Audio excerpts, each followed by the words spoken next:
വിശ്വപ്രമാണം ചില മുട്ടയെന്ന് ചെല്ലും, ചില വിശ്വസിച്ച് ചെല്ലും.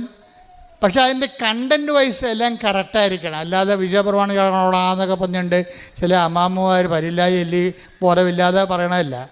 അത് കുടുംബ പ്രാർത്ഥന ചെല്ലുമ്പോഴൊക്കെ മനസ്സിലാകും. കുടുംബ പ്രാർത്ഥനയൊക്കെ വിശ്വപ്രമാണം ചെല്ലാൻ കേൾക്കും പറയാൻ പറ്റും.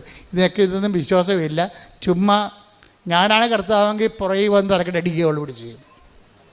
എന്താ വിശ്വാസ പ്രമാണം ചെല്ലുമ്പോൾ അതിൻ്റെ അർഹിക്കുന്നൊരു പവറുണ്ട്. അത് നമ്മുടെ അധരത്തിൽ നിന്ന് പോകുമ്പോൾ അതിൻ്റെ വേര് ഹൃദയത്തിലുണ്ടായിരിക്കണം. അങ്ങനെ വരുമ്പോൾ എന്നാ സംഭവിക്കണത്?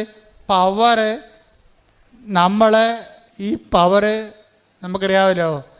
1 Corinthians 1:24 ക്രിസ്തു ദൈവത്തിൻ്റെ ജ്ഞാനവും ദൈവത്തിൻ്റെ ശക്തിയുമാണ്. ഈ ശക്തിയാണ് നമ്മളിതിന് ഉപയോഗിക്കുന്നത് വിശ്വാസ പ്രമാണത്തിലൂടെ.